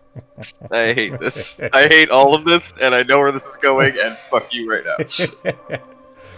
I really hope none of you are too attached to your people yet. They're all attached, literally. Oh, that's the thing. Well, that might save you. That might save your ass, actually. Or take them all out in one go. Yeah. Yeah. None of them are strong. Well, particularly strong, I should say. We'll start with Karen's team first. All right. Okay. So, Let me let's get see. 4 d20s out here. Yeah. Well, don't roll for it. No. Okay. Oh, No. okay. Well, because we don't know who's who. You know what I'm saying? I was just gonna go straight in order in the chat. So okay. That 4 is Karen, the 17 is Gideon, the 5 is Simone, and the other 5 is Booblesnoot. So, So the only one who didn't make it was Gideon. Gideon did not. Booblesnoot's meets. Booblesnoot's luck is 5, Yeah. and she rolled a 5. Yeah. Is that a Yep. success? Yeah, it's equal Okay, to or great. less than. Yeah. Yeah, so That's rip good. Gideon. Hell yeah. So Gideon, the wind hits you so hard that Gideon starts flying off the bridge. You've got to make a reflex save It's a DC 10. Your reflex is -2. Yep. Gideon's is -2. Is that this just- is to save. Yes, it's just D20. Got to get a 10 or better, -2. Nope. Oh. So we watch as Gideon flies, a big gust of wind. Gideon flies, tries scrambling, tries to hold on to the edge of the bridge, and is gone. Flying off the bridge. Bye bye. I'll meet you there. I got a little death thing. Here we go. So we know that Gideon's dead. There. Bye, Gideon. Our first death. I hardly ladies knew and you. gentlemen. What was their name again? Gideon. Gideon. More like What was his name? Gideon. All right. Now we're gonna go. Let's go to Shim Pickett's team. They're all tied together. Oh no. I hate it here. You're gonna hate it more in the belly of a whale. Yeah. All right. I'm gonna do So it. you've got. I'll do it the same way. Okay, you got 11, a 10, a 12, and a 16. You got pretty good luck. Ben Miller. Man, Theo's got 16 luck. Holy shit. Yeah. Oh. Yeah. That's the one good thing about that one. All right. I'm gonna do four at once. Yeah, exactly. In order. That is bad. That is very bad. There's a couple good ones and then 2 bad ones. Very So, bad. Which ones are the bad ones? Well, I'm doing it the same way Jelly did, so in order. So it'll be 15 is Pickett, 4 is Doug, 19 is Maddie, and the 4 is Theo, which is ironic because he did not need to roll that low. Okay, because you guys are all tied together with rope, though, I'm gonna make this a group reflex save. So we'll use your best one. So you got a +1. Yeah. On I think it's Theo again. on Theo. Yeah. So +1, D20. All right. The whole tied together thing in this instance is a good thing. Is it though? There's 11. All right, you guys watch. The gust blows. Wait, I'm sorry. It's Doug and it was Shim Pickett and Maddie go flying. The one who's most afraid of the water goes But luckily, flying. Doug and Theo, are holding on, and maybe even Maddie goes off a little bit. You guys pull it back up while the storm is raging around you. Oh my God, he almost goes again. You pull him, but you guys all made it. Now, Forest's team. Yeah. So I have to roll low. Yeah. Under my luck. Yeah. Under or meeting. Got it. Oh, dude, Yeah. So you got a 10, an 8. Looks like an 8. 10. All right. 8, For 9, Forest. 11. Fuck Forest. Fuck Forest. Forest is going. Forest All right. rolled a 19. All right. Forest needs to make a reflex save. Reflex +0. save. +0. The saves are those little figures in the middle that are colored in. 6. There's a little running one, a little fortitude one, a little will Yeah. one. Yeah. 6. 6. You know what? I guess, Jelly, you could have spent luck if you wanted to. What'd you roll for your, What'd you roll for Gideon? Gideon rolled. You rolled a 5. 5. You could have spent 5 luck to save him if you wanted to. I forgot about the whole luck thing. It's up to you. He has 10 luck. It's just like Vivo, where you spend it, it's gone, but... I would like to. Okay. If that's okay. Yeah, Because he's I got guess the flower. He's got the flower? Oh, okay. Yeah. Okay, so just mark down that... Yeah. He's got 5 luck. Yeah, yep. Okay, so It's some airtime, but he lands back on a bridge part, luckily. Yeah. He gets lucky. Someone reaches out and grabs him. To this day, he doesn't know who it was. Okay, and then Forrest, did you want to spend the luck to save Forrest?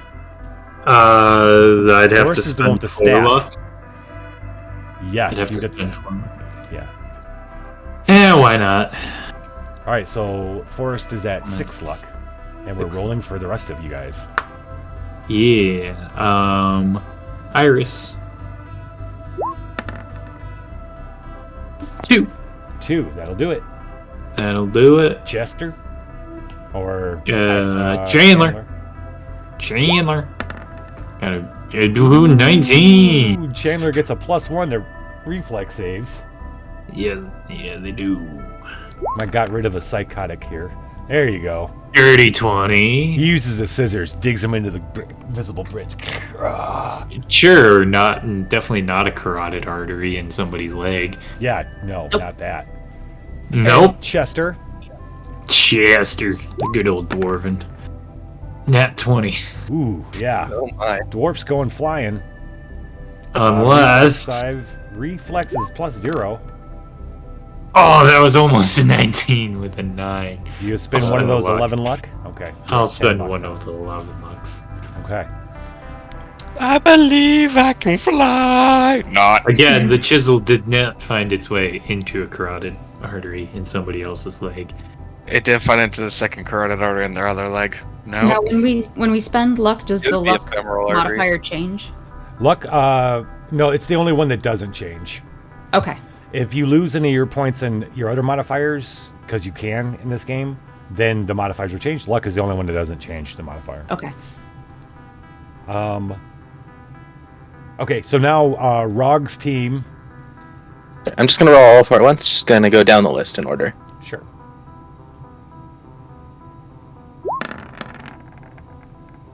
Ooh, two of them are looking pretty good. 3 of them are all looking good. Yeah.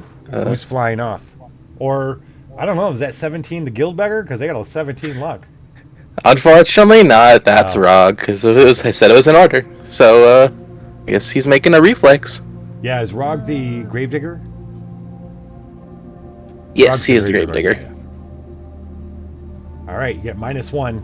Get a 10 or better. There we go. Damn it! I was happy with you. Hey, he's one okay. Of you. Don't And then we worry, just Lich. You spent still have luck 2 in other your people. face. Yep. We still have 2 more people. It's now your turn, Pi. Looks like you got. I'm doing the same thing everybody else is doing. 10, 13, 11, and 14. Except Legion, because he doesn't go by the rules. Yeah, I'm doing what everyone else is doing now.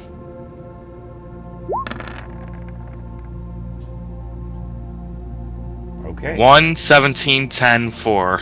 In order, that would be... Well, I know Pi is safe. Pi is safe, but who's the dwarven mushroom farmer? That's why? Yeah.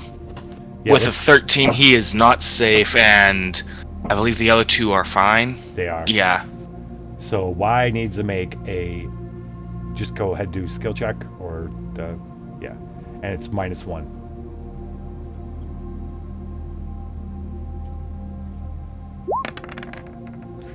All right, you could spend 5 luck of their 13 to save him, or let him go. So he's going to die. I'm going to say this now. Okay. But as he's going to fly away, Pi just cracks him in the head and grabs some blood in the air. Grab some blood in the air. Yeah. Just opens his hand. Catch. All right, Nope. we have He it down. uses a rag and gets the blood. Well, That's- Why? What's going crack? Ah! That was Y. All right, Y is... We've lost one. Dwarven mushroom farmer goes flying late. off the bridge. And then finally, Greed's crew. Yeah, in order, like the rest. Okay. Oh, shit. Ooh. Ooh. All right, what's the order? Okay, so it's shoot, Fashma, and then I can't see. My dice is covered by things. Oh, just It's read off. ordered. It's ordered different on my sheet than it is on the Oh, okay. screen. Yeah, so yeah, whoever's, you gave me that. however it is on the screen. Well, the well, dice. you tell me in order, and I've got it. This is the order. It's got the Elven Chandler, then the Elven Artisan, then the Rice Farmer, then the Rope Maker. That's 1, 2, 3, 4 in that order. So, what's the order of the dice? Okay, so it goes 2, 10, 7, 4. All right. So the only one who's in the problem is the Elven Artisan, who is Ishtar. Ingerman. Ericus? Ericus. Arrakis? Yeah. Ericus. Okay, so Arrakis needs to make a reflex save to grab onto the edge of the... as a gust of wind blows them... Okay, damn it. Alright, I got one of you. One of you flies down off into the... You made it. Grabs on. Barely. It's cold and it's miserable. You guys manage to hold on to each other and nobody else goes flying off the bridge. But let me look at your sheets. Does anybody have a character with 7 or less stamina? I do. I think I do. Let me look. 7 or less stamina? We'll start with you, Jelly. Do you have anybody who's 7 or less stamina? No, I don't, actually. Oh, I don't. Ooh, just barely. Yeah. Okay. Lowest is an 8.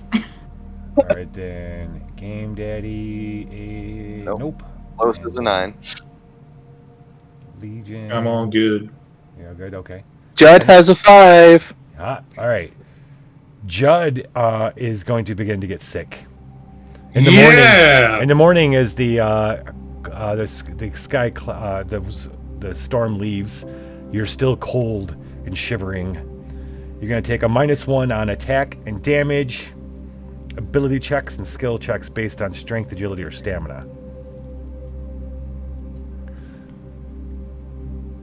So we'll keep Now, those skills aren't important anyway. Yeah, no. Well, not at all. Yeah, no, not at all. He does a D8 -2 in combat now. The day is cold and windy the third day. Around midday this day, way down below, you see what looks like a wreck of a ship on like a sandbar. There's all these, it looks like tons of birds all down there. From your height, you can't tell just how big they are. They look a little bigger than what you'd expect, seagulls and stuff to look at. As you're walking, you're just like, you're walking, you're looking down at it. It's the first thing you've seen other than ocean and sky, so it's really hard not to watch it. You try to maintain looking forward, but you guys are looking down. As you get almost directly above it, suddenly there's all this movement down there with the birds like kind of flying around and stuff. But suddenly they all stop, and you just feel it. You can feel it that all their eyes look up at you. The shiver goes down your spines. You can't help it. And then for that brief second, you're like, no, that's not happening. They're not. And they all take off at once. These 7 birds, they're dark, warty, nasty, hellish birds. As they get closer, they look more like demons than birds. And they come flying up. You can hear them screeching as they come, hungry for your flesh. Bum, bum, bum. Okay. Hungry. All right, here's where we're going to break up you guys into individuals. Well, we will in a minute. How many birds are chasing us? There are 7 of them. They are I big, like these odds. big enough to grab a dwarf and just carry them off on their own. Too bad I don't have any more These dwarves. odds. I lost my last dwarf. He went flying after he got smacked in the face with a bar. We also heard a loud splash. Not a coincidence. Oh, I spelled that wrong. Hold on.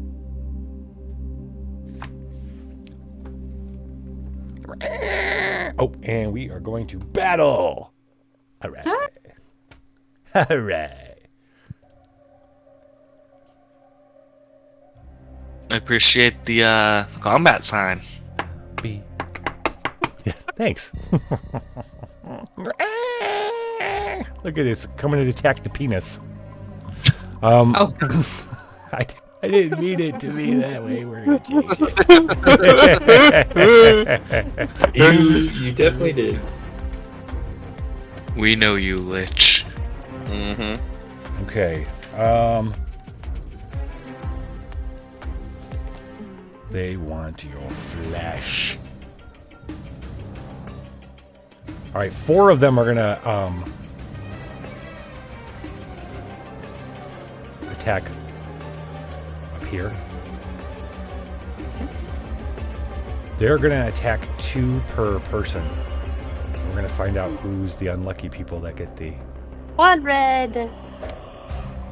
1 red. 1 red. What's up? Coming for your flashes. Flashies. Okay,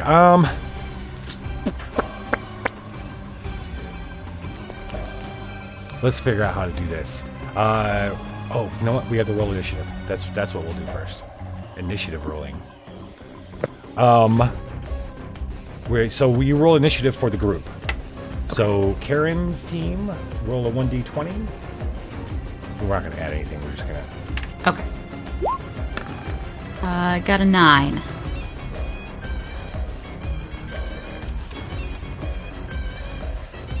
All right, Suni's team, just roll a 1d20. Oh, that's wrong. That was wrong.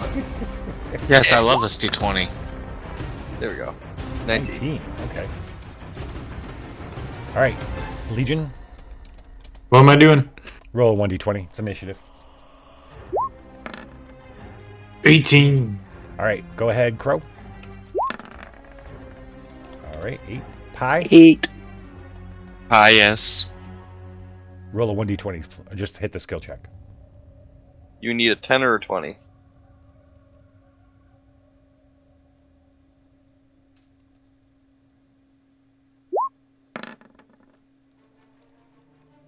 Damn it. Wait, which one was it? 5? I got a 5 and Greed got a 14. Oh, Greed got a 14. Okay. All right, let's see what I roll.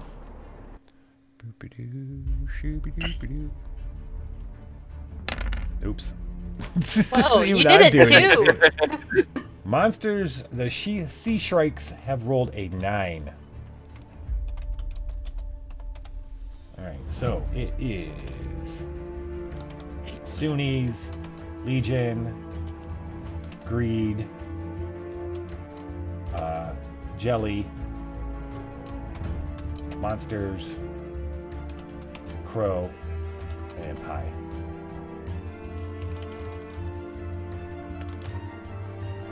Okay, they start flying up. They're coming up the bridge off the sides of the bridge. We're gonna do it on either side. We're gonna have the ones in the back are coming up on the outside. I mean, on this side. First up is Suni's team. They are not really within melee distance. Oh.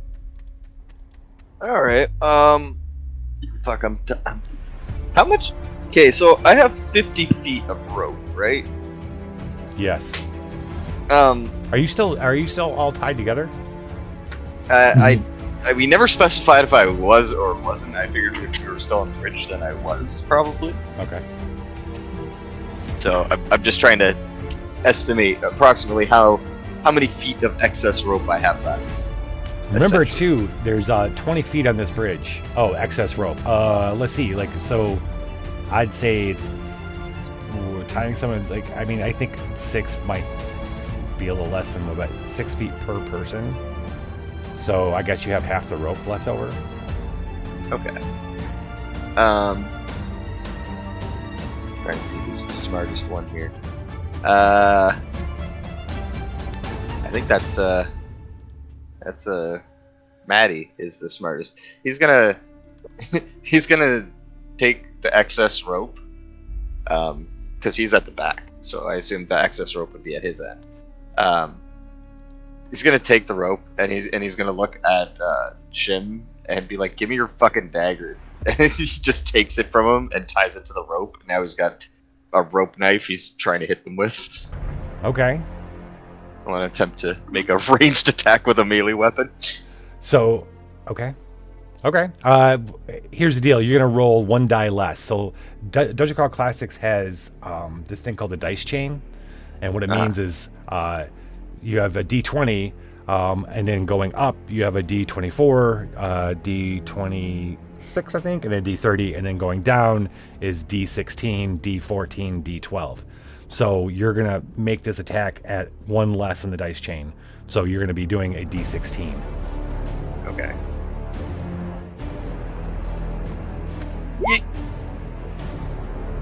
Oh, it did not like that one. Oh, there goes. I got an 8. 8.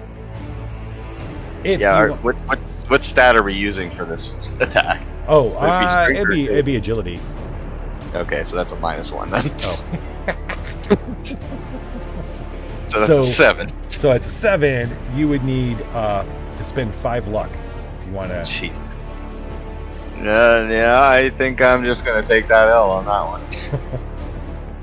Okay. Was that it for your team? I didn't know if we did individual characters or just one team action, so. Oh, no, you do. Yeah. So you just roll initiative for your team to make it easy because we're not rolling 24 different initiatives. And then anything you guys, each of your characters are going to do, we handle on your turn. So. Okay. Yeah, so they're not in melee range, so there's not really a whole lot I can do currently. Well, you could do something, you get creative with like how to defend or something, you know what I mean? Positioning. I can't dig, I can't build. So yeah, no, I think that's about all I can do. Okay. I'm gonna read them a story from my old RPG. Yeah. This isn't in here. What kind of check is this? All right, Legion. Legion, it's your team's turn. You have 2 separate. You have 1 guy in front and 3 in the back. Yeah. Whoa. Yeah. How do you spend your Saturday nights? You stop it.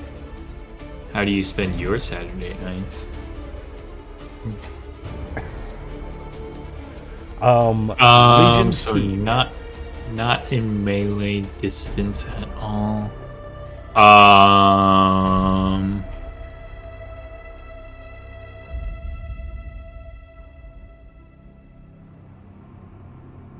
Do these birds look demonic at all? Only because of how horrifying they are, but they're not actually. They're warty and odious bird-like monsters. But they're not necessarily demonic. Damn. Forest has some holy water on them. Oh yeah, these will not be affected. These are not unholy. Yeah, they actually, are. No, you know what? No, that's not true. Like, actually, how they handle it is, chaos is basically the evil. So, you, yeah. Let me check. Let me double check because holy water might actually affect these guys because they are chaotic. Meanwhile, what else you got? The other 3 are just going to take a defensive position with Chandler and Chester facing the birds to our left, with Iris behind them, because she has a longsword, and longswords can stab past people. You know. So they're going to defend somebody? Yeah. So like they're basically making a triangle with Chester and Chandler in to the left where the birds are. And then Iris is behind them. So basically like that triangle, except the opposite way. Oh, the opposite way. Yeah. Because the birds are to the left, so. You don't want the point to the left? You want the... Yeah, let's just do this. Yeah. Point to the right. Okay. Alright. Kind of like there you go. That's good defending enough. Iris. Yeah, because she's got the long sword, so like she'll stab the fuck out of him. Alright, greed. And then, what's the holy water? Oh yeah, situation? it's only for undead. These creatures are very much living. undead and maybe some devils and demons. These guys aren't devils and demons. Yeah, right. Then yeah, that's about it. Greed, anything you can pull off or do before the shrieks attack? So anyway, I started stabbing. Shriek back at them. Oh my gosh, yeah.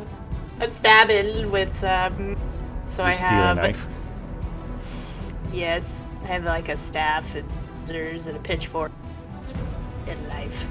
I thought we were in melee range. You're not in melee. You're not stabbing anybody. I just let her name off what she's got.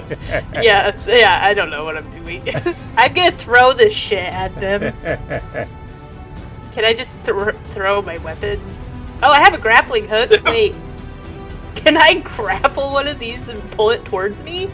Hell yeah. Do Yes. a heck yoink. Yes. Yeah, okay. Let's make it a Okay. ranged combat check. You got a -1 though to it. Okay, this is Eric because that has the grappling. I will tell you, if you throw anything, it will go off the bridge and be gone. Like that knife is gone. Okay, yeah. So who's doing this? Ericus. Erica steps forward, throws, shoo, and actually latches onto one of them. What we're gonna do? Yeah. We're gonna do is on their turn, it's gonna struggle to try to get out from away from you. You have grappled them with your thing. And that was one of the ones up in front, right? This is Ericus, and one of these guys. Here, we'll just do this. He's got that one. Okay.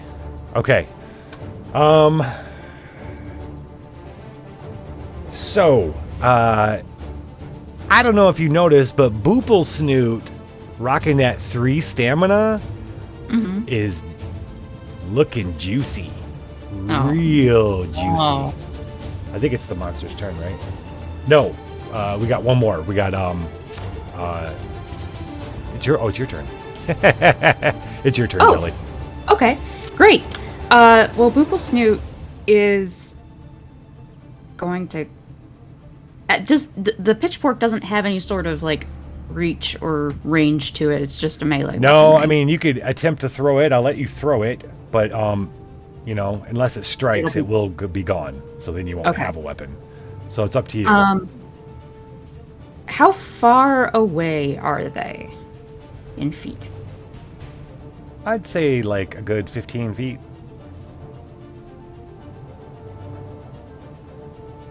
Well, 10 feet of chain. What's up, is Malice? there. Hey, Malice. Bitch-a-lich.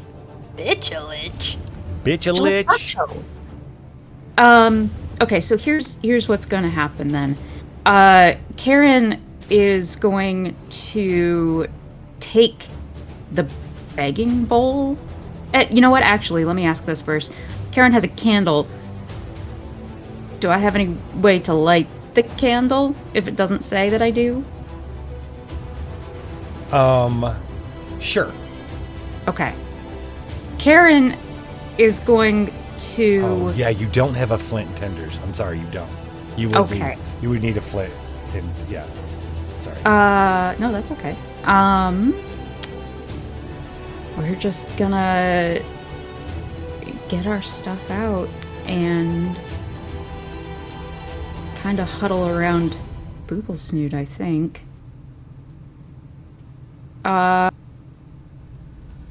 Just light it with the flame of your soul.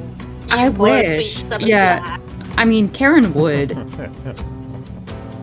No, Karen and Gideon are both going to scream at the birds. Can I make a personality check to see if they are intimidated?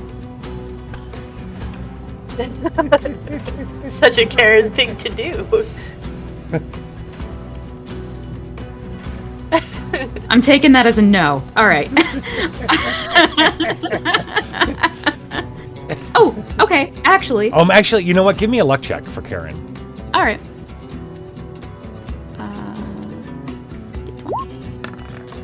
Nope, that's not gonna happen. Yeah. Nat So 20. funny thing. I'll tell you that in a second. Go ahead. Okay.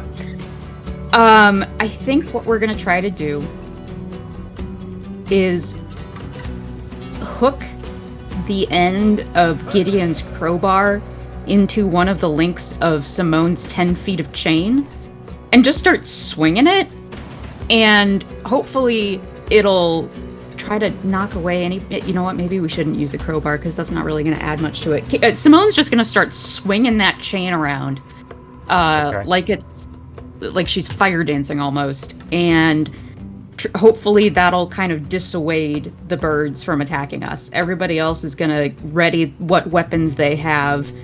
Karen is going to curse her past self for trying to start a candle multi-level marketing business, because, you know, without a flame, that's useless. And, yeah. Okay. All right, so Simone's... Karen screams at the birds. So, funny thing, okay, so it's the Shriek's turn.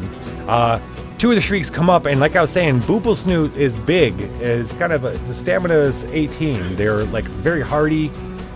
Look like a lot of flesh on their body. I don't know how their body kind of represents it, but they are yummy looking. However, Karen coming out and screaming the way she is, trying to intimidate them, has shifted the focus to her instead. Two Shrikes are going to come down upon Karen in an attempt to grab her and take her off the bridge. Okay. Karen does have a quality cloak in her equipment list. Does that add any AC whatsoever? No, it's not armor. Okay. No, it's just cloth. That's fair. It doesn't count as armor, no. Her armor class is going to be 10. Right. But then Crow... Judd Priestley is in the middle or in the back?